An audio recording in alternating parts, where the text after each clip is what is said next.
Okay, welcome into the show. It is Tuesday, February 7th. We are 5 days away from the big game in Phoenix, Arizona. Super Bowl 57. Brendan Glasheen. We've got Matt LaMarca back. Gary and Thorne is here to chime in on the conversation. And, of course, we have you, the people, joining us on Twitch. We're also on YouTube, also live on the DK Live, DK Nation, at DK Live, the handle on the Twitter machine. So good to have you with us. We'll take you up until just about 6 o'clock Eastern time. We have folks on the ground in Arizona at the Phoenix Convention Center. I was happy to see and happy to hear Jeff Ulrich made it there safely. So Jeff was contributing to our coverage today. So good to see Jeff there with Jesse and Emerson. Was he the guy that told Jalen Hurts that he didn't believe in him? I don't remember that. It was. I think Jeff's been pretty high on the Philadelphia Eagles. No, he has been. I just wanted to make a joke. Oh, all right. Well, LaMarca's had enough of this game already. He wants it to kick off. Garion, are you in the same boat? You know what? I had to write like a props article yesterday, so I'm a little energized to talk about some angles of this game, but by Friday, yeah. I mean, it's been a lot. They're two really good teams. Like, we're running out of. Did you guys know that this is the first time two brothers are playing against each other in the Super Bowl? I had heard that. 5 more days of that, baby. Yeah, the Radio Row media availability last night. Well, I guess that's not Radio Row. That's just that's a separate night that they do with just each team. Whatever. You know what I mean? The media availability for each team. All that stuff I said to you last night, Lamarck. I was like, this just get ready for more of it. And you're right. That's what we're going to have to deal with here for the next couple of days. Garion, as far as what we have coming up for the game, I know we won't see practice reports until tomorrow. Mm-hmm. So no real update yet on those. Well, there was. I mean, we heard today Andy Reid say that every active player participated in practice today. We don't have designations. We don't know if they were limited or full, but he did say every person who is active. So that takes away Mecole Hardman, who was just placed in IR, but anyone on the roster was at least participating in their version of practice today. So again, it seemed like I honestly couldn't remember if in years past we got those weird week before the game Friday estimation designations. Like, those seemed useless and new. But like every Chiefs wide receiver was basically listed as questionable. I think Hardman was doubtful, but we'd already heard Andy Reid say he probably wasn't going to play. Seems like it's trending in a positive direction for at least Juju specifically. Kadarius Toney is always going to be a bit of a question mark, regardless of whether or not he's active. But I think Juju has some good juju heading into the Super Bowl. There you go. There you go. Yeah, Coney works. You're just combining his first name and his last name. I like that. We got to get him. Now gotta get Coney. On the DraftKings Sportsbook, you actually can see Juju Smith-Schuster's rushing total at receiving total at 37.5 yards. He's there, but as you noted, and this is no surprise, Mecole Hardman is not. Oh, Kadarius Toney, there he is. He's still wearing the Giants jersey. That's why I missed him. He's at 23.5. So there is a posted line. This is much different than yesterday. Yesterday, there was maybe half of this board existed. So to your point, it kind of feels like we know that everybody's going to give this a go. It's the last game of the year.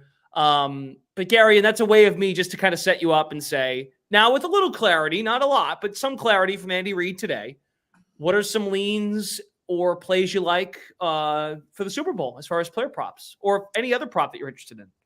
I mean, I haven't thought about it too much. As you mentioned, these lines are new. I don't hate Toney's. For all his flaws, for how injury prone he has been targeted at an absurd rate when he is on the field for Chiefs offensive snaps. So he's also a pretty explosive player. The Chiefs lead the NFL in explosive passing plays of over 25 yards.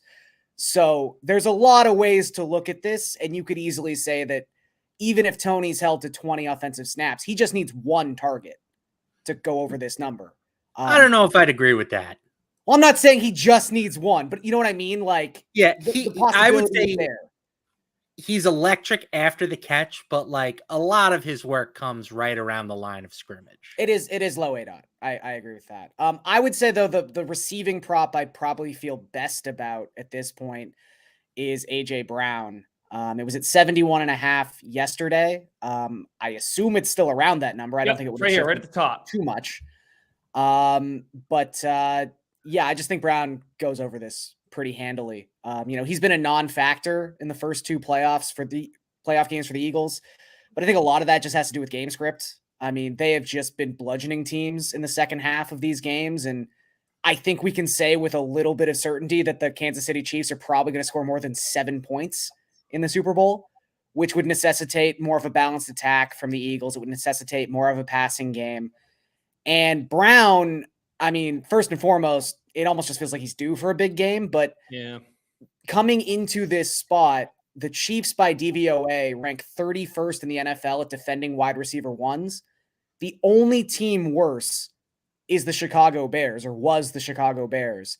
And we saw AJ Brown go up against the Chicago Bears this season. He set a season high with 181 receiving yards. So I think he's shown the ability to take advantage of sort of lesser secondaries and a young secondary in Kansas City. I just think he's going to have a big game, and I think he'll continue to be involved in the game plan in the third and fourth quarter, which is not something we've seen so far in the playoffs for the Eagles.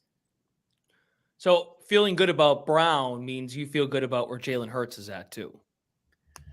Like, Sure, it's harder to kind of get a gauge on like a Hurts passing yards prop, just because he does sort of do his damage in such a variety of ways.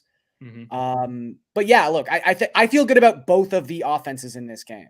And I think it's easier to feel good about Philadelphia just because the Chiefs defense is nowhere near as good as the Eagles defense. But Brown in particular, just as someone who's kind of been an afterthought so far in these playoffs, I think he shows up in a big way in this Super Bowl. And again, I don't think you can just go like apples to apples. He put up 180 yards against the Bears. He's going to put up 175 against the Chiefs. But if you do think AJ Brown's going to have a big game, yeah, he is 12-1 to take home Super Bowl MVP. Like, that's that next tier.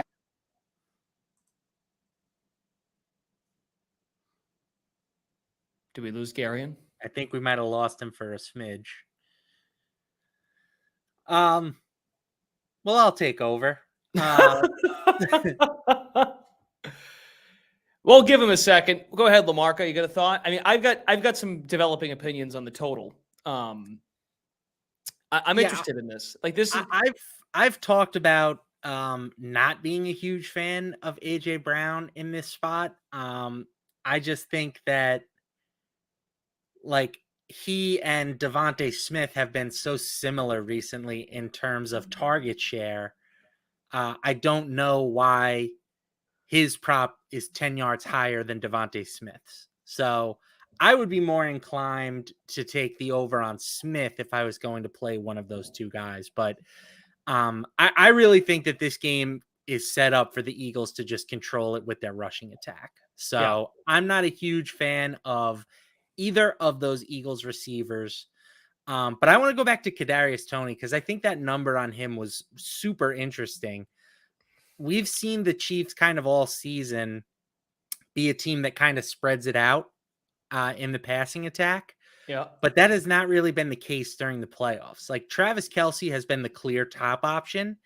And in the game that Kadarius Toney played, he was the clear number 2. He had 7 targets in that game. Kelce had 17. And no one else on the team had more than 2, I believe. So, like, I think he has really entrenched himself as the number 2 option in KC.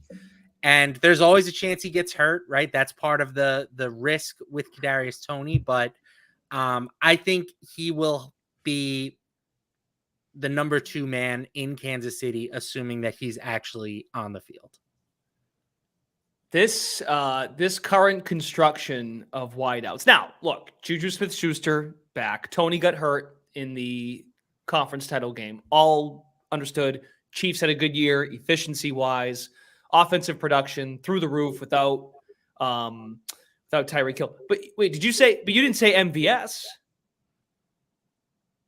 I didn't say MVS. You don't think that he's emerged as their second guy? No, I think he was a sort of a by necessity option last week. He was the last man standing in the receiving core. He's a fine complementary piece, but again, in their first playoff game, he had 2 targets when they were fully healthy. So I would take Kadarius Toney's over before I would take MVS's. Okay, but do you like the over regardless, or do you think is it so unpredictable to this point with what you're going to get from those Kansas City receivers? Are you more curious in taking an under? Yeah, I mean, my natural Just not inclination is when a player is coming off of a big game like that, I'm looking more to sell him than I am to buy him, right? I think it's only natural that their prop is going to become slightly inflated. And, you look back at his previous games before last week, he had 6 yards, 27, 28, 0, 26, 20. Those were his 6 previous games. He didn't hit the over on his current number once. So you look at this Eagles defense, which is first in pass defense DVOA, has an elite pass rush. I would probably lean towards an under. It's a low enough number that I'm not actually going to take it. But I think when you compare his line to a Kadarius Toney, I think Toney's is just far more appealing. Okay, we got Gary back. He's here with us. Hello. Damn Canadian internet. I know. Gets me every time. One thing that I have a developing thought on the total. This is the one thing that does keep creeping upward. Totals at 51 now on the DraftKings Sportsbook. And what I can't seem to figure out, LaMarca, we talked about this yesterday. If the quarterbacks, I know Andy Reid, and it's good Gary brought that up today, that Andy Reid said that anyone who's active was present at practice or was some sort of participant. So that's good news for the total to move up. But then the other part of me is like, well, do you reach a certain point if this total reaches 51.5, or if it gets to 52? Do you come back the other way and take an under? Because when we talked yesterday, we believe there will be aggressiveness on the field by both coaches, not as much kicking in the game, going for it. Gary wrote this up, over 1.5 fourth down conversions in the game, which, yes, if they convert, that bodes well for an over, you'd think, because that means they're trying to get 6 and not 3. I get that. Well, say if Philadelphia has the success it's had in this playoffs and chews up 6, 7, 8 minutes of clock on one drive, they've done it a few times now, no matter the opponent. And even Kansas City, if they're so banged up elsewhere besides Kelsey, if they get any sort of a run game, Pacheco, I think he's been pretty good. That's why folks are taking the cheese on his Super Bowl MVP odds, which the market, there's no core. I can't figure out the market on Pacheco. It's different everywhere you look. It's a long way of me saying, could we just get a very ball control-like game script? And I think these defenses are pretty legit when they're on. I mean, Chris Jones is a monster, and Philadelphia, they haven't played many great quarterbacks this year. I know you've heard that a million times. Am I crazy to think, does it get to Gary, and let me ask you, does it get to a point where the number keeps creeping up, and then you say, wait a second, we might be looking more towards an under here? Well, I feel like in terms of movement, I'm sure it could continue to keep going up. I mean, the Super Bowl is the most publicly bet on sporting event in the world. And, especially novice bettors, you like betting overs. Overs are fun. I could see a lot of people backing this. And we've got 2 teams that, again, first and second in terms of total yardage this season, first and second in terms of points per game, first and second in terms of explosive passing plays. There should be big plays in this game. I would think, though, if you are betting the under, one thing that I would sort of stick in my cap and feel pretty good about in terms of how could it go wrong for these offenses is you've got 2 really good defensive fronts when it comes to getting pressure on the opposing quarterback, and nothing kills drives like a quarterback under pressure. So that could be a thing where we see some drives stall out because of sacks on early downs and things like that. However, you could also see a pick 6 or a quarterback strip sack return for a touchdown, something along those lines. So I still lean towards the over, but yeah, if you're looking for reasons to bet the under, I do think just how good these defensive lines are is something you can maybe think about. Okay. Yeah, I mean, I know that in a lot of cases, like we talked about off the top, we're getting sort of sick and tired talking about this game. I mean, the lines are as sharp as they're going to be all year. I keep wondering, all right, does it get to a point where the number keeps creeping up? Do you come back on the other side? Or do we indeed get a shootout between two teams that have had a time now to heal up? What do we say? We work. I have a quick question for you. Who, me? Well, both of you. It's not really like a question, All but right. I just ran a quick search here. There have been 27 games this season with a total of 50 points or more, a closing total of 50 points or more. How many games?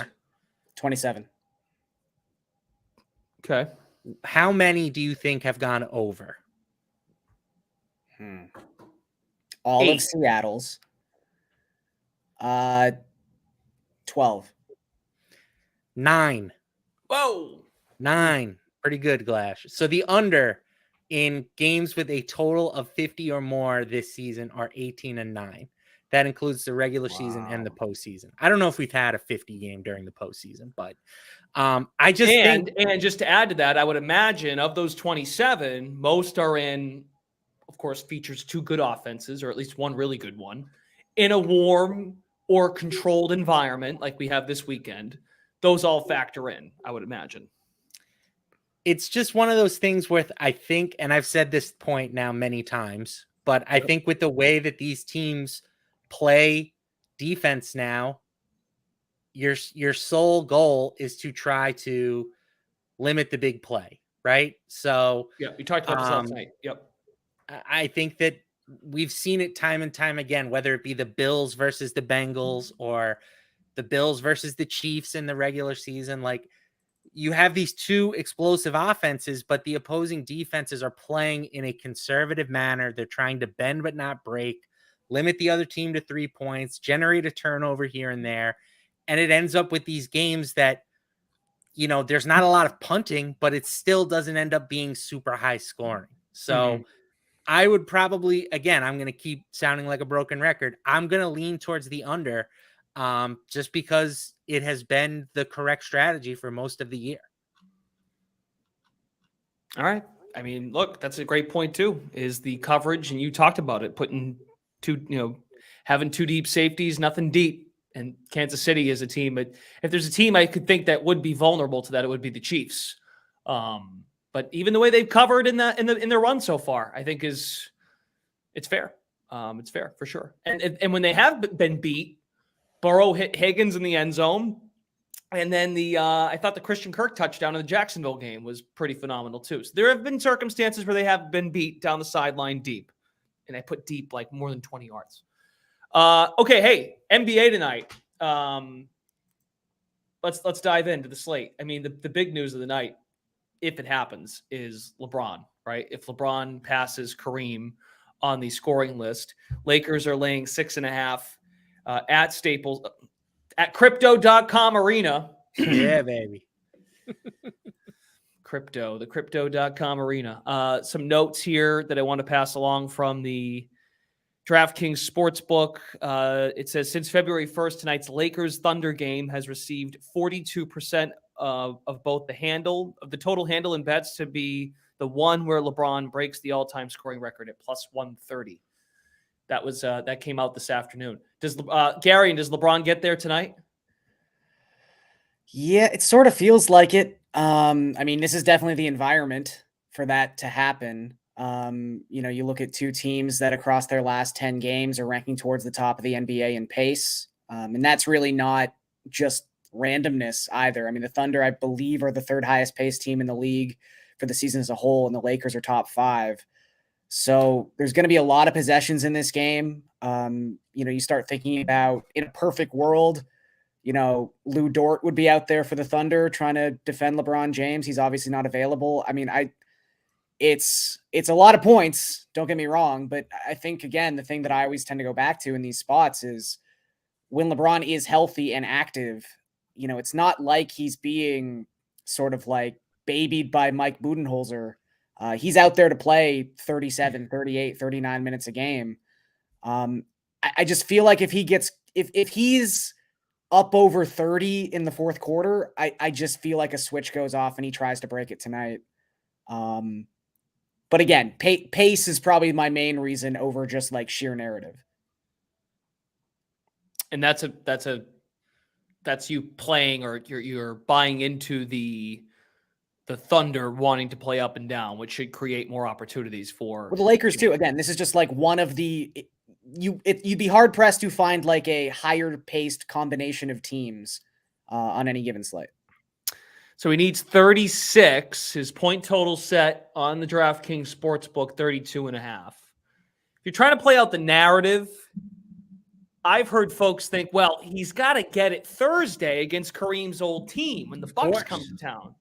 I mean, I thought go ahead, LaMarca. I mean, if it was scripted, right, that would be the script that you go for. I mean, come on now. Yeah, but I think the play is get it tonight, and then they blow it up like a big celebration Thursday. That's how I would see it. Would make more sense, right? Or either way. I'm taking the under today, mostly because I'm just not a fun person. Ask anyone that knows me; they'll tell you I'm just not a very fun guy. Just kidding. Yeah, you're fun. You come on. I'm extremely fun. Don't but, cut yourself short. I think that this number is pretty clearly inflated by the narrative, right? Like he's averaging 30 per game this season. And that number in it of itself is inflated by all the games that he played without Anthony Davis. I looked it up earlier today. He played 17 games while Davis was out during his most recent stretch, and he averaged like 35.5 points on a 36% usage rate. And since Davis has come back, his usage rate is down closer to 30%, and he scored 28 or fewer in 4 of his past 5 games. So as much as I think like we all want him to break the record tonight, so he can do it and just kind of be done with, we can get back to focusing on the Super Bowl for another 5 days. But I think tomorrow, Thursday is the more likely outcome. I mean, both games are on national TV, so he's going to get the stage regardless. Right. Both are at home. We're the Lakers. I'm sure he'll get the recognition he deserves. Yeah. Well, I don't know. It's not like he's going up to Toronto on Thursday, Yeah, they're home. They're home for both, and it's the Bucks. They might lose the internet connection. That'd be bad. Right as he's about to sky hook in that final point. Well, the other thing too is it makes me. I mean, can you bet on that? I know you can bet on the type. How he's going to break it. Yeah. Can we go with a sky hook? Now that would be the script right there. Someone had a tweet about how funny it would be if like he tries it, but he like misses the first 4 and just having to keep doing it. Just keep going to the sky hook, baby. So pot committed to doing it on the sky hook. Now that sounds like a Super Bowl novelty prop right there. What kind of shot will LeBron? I guess a 3 or a 2 or a dunk. They do have it as basket type on DraftKings: a 2, a 3, or a free throw. I think 2-point field goal is not bad value actually at -150, given how bad LeBron has been shooting the 3 this year. So, do you guys want to lay 20,000 for him to score tonight? Hell yeah. Okay, we'll pull that together. I can't wait till he pulls a hammy 15 seconds in, and we have to beg on Twitter for the bet to be voided. Oh, gee, don't come on. We've already gone 2 different avenues. This is not fair to the host to have to pull ourselves away from these avenues. But what does make it intriguing too is the trade deadlines on Thursday, and the rumor mongering, the hypotheticals that are out there. Could the Lakers do something before Thursday? We don't have to talk about that, but that adds. There are lines on the DK Sportsbook for players to be traded on Thursday or before Thursday. Perusing them, there's not a lot of like juice. Like anyone who's had even an NBA Central tweet in the last month is at like minus money, but there are some names on there like I think Eric Gordon's like minus 200. I feel like this is finally the year he gets off the Rockets, like stuff like that. But Dude. There are some weird names towards the bottom. Real quick, just really quick aside. I did a G League game New Year's Eve, the Rio Grande Valley Vipers, who won the title last year. They're the G League affiliate of the Rockets. Eric Gordon's brother's on the team. And I'm thinking, oh, that's pretty cool. Like Eric Gordon's, he's out of the league now. I go and look, and no, Eric Gordon is still putting up. Like, he must be a nice little valued chip in DFS lineups. He's still putting up some numbers. Yeah, they had no Jalen Green, no KPJ the last couple of weeks. Eric Gordon's been great. Sorry, I just had to get that in there because his brother is a young fellow that plays for Rio Grande. Anyway, continue. I just couldn't believe Eric Gordon was still playing basketball. No, you were just kind of like transitioning to the trade deadline, and I just want to let you know. There are lines. There are lines if you want to go find someone you think is a little interesting. I buried the lead. We got the Raptors guy on here. Are these guys? I was just going to say, Flash. We've got one of the few Raptors fans in existence in the studio. That is not true. What do we want? Listen, in my eyes, it's Drake. It's the NBA superfan guy. You know who I'm talking about. And Gary and Thorne. That's it. He sells Hyundais. That's what he does? Awesome. Yeah. What do you want them to do? Do you want them to start the rebuild or? I think so. I think at this point it would be disappointing if they didn't do anything. They've got kind of a funny schedule. Like, the easiest stretch of their season begins right now. It's like 8 games long. Games that even this incarnation of the team should probably win like 6 or 7. So even if they hold on to everyone, there's like a pretty realistic chance they're in a playoff, or not in a playoff spot, but in like a pretty secure play-in spot in 2 weeks' time. So maybe other people will be like, yay, playoffs, sort of. But it's pretty clear this team as currently constructed is not good enough. It just doesn't have a high enough ceiling. So yeah, like I think for me, depending on what the offers are for Anunoby, that's because you can trade OG in the summer. You can try to trade him again next season. Like I don't think you have to do that unless there really is that sort of bidding war that some people were talking about between Memphis and New Orleans and maybe even Phoenix. But I think for me, Van Vliet, especially with how he's been playing lately, hopefully bumping up his value a little bit, I'd be a little disappointed if he was still on the team in 48 hours. You'd be disappointed if he was on the team. Look, I love Fred Van Vliet. Give the man a statue where he's bleeding out of his eye on the floor of Oracle Arena. But you're going to have to pay Van Vliet probably like $130 million as a very short 30-year-old point guard next season. Yep. And apparently the Orlando Magic are lining up at the table to do it as soon as they can. That's what they need, another point guard. That team is just going to have all point guards and centers. Yep. Nothing in between. But yeah, makes sense to the market. Yeah, the market has nothing for the Raptors as far as their win total or making the playoffs, which adds up because the uncertainty. I think again, referencing those odds we have on DKSB, I believe Anunoby's got like the 3rd highest odds to get traded. Where is that? I can't find it. Like, you know what? Nick Whalen tweeted that this morning. So it exists. It's got to be there somewhere.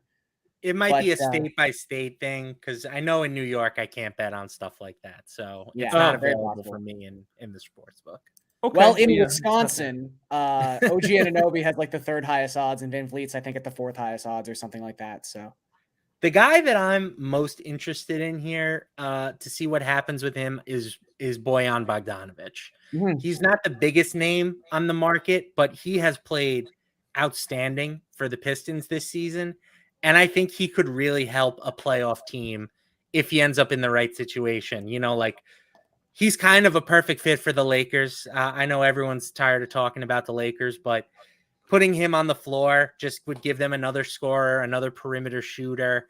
And so I'll be curious to see if the Pistons are going to take any offers for them because they also have him under contract for next year at a very reasonable price tag. It kind of sounds like ownership is interested in keeping him. And they would need to really kind of be blown away, I think, to move on from him. And there is something to be said about having an adult in the room when you're going through a rebuild with as many young players as the Pistons have. But I would be tempted if something like a 1st-round pick or so got put on the table for a guy that's not really part of your long-term future. Either of you have a play on the board tonight before we go that you like, that you want to share? I'm taking the Nets.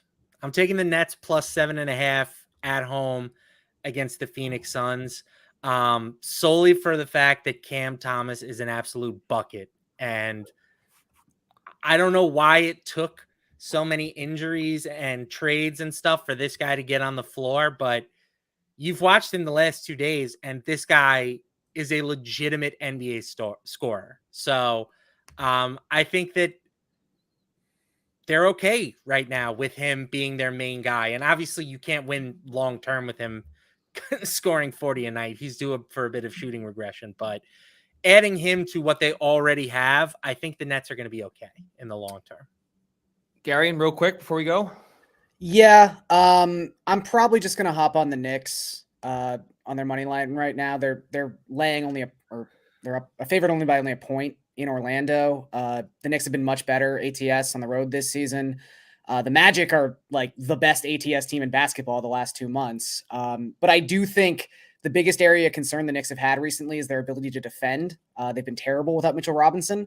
I don't think the Magic are the type of team that can exploit that weakness to its fullest extent. So I think the Knicks probably walk out of Orlando with a win tonight.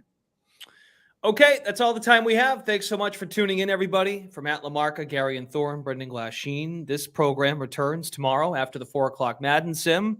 As LaMarca said well earlier, we continue to pick apart Super Bowl 57, and we'll continue to monitor the trade deadline and other things going on in the sports world. The Sweat is live from Radio Row at the Phoenix Convention Center tomorrow morning at 11 a.m. Eastern Time. Thanks to our folks behind the scenes. You all have a great Tuesday.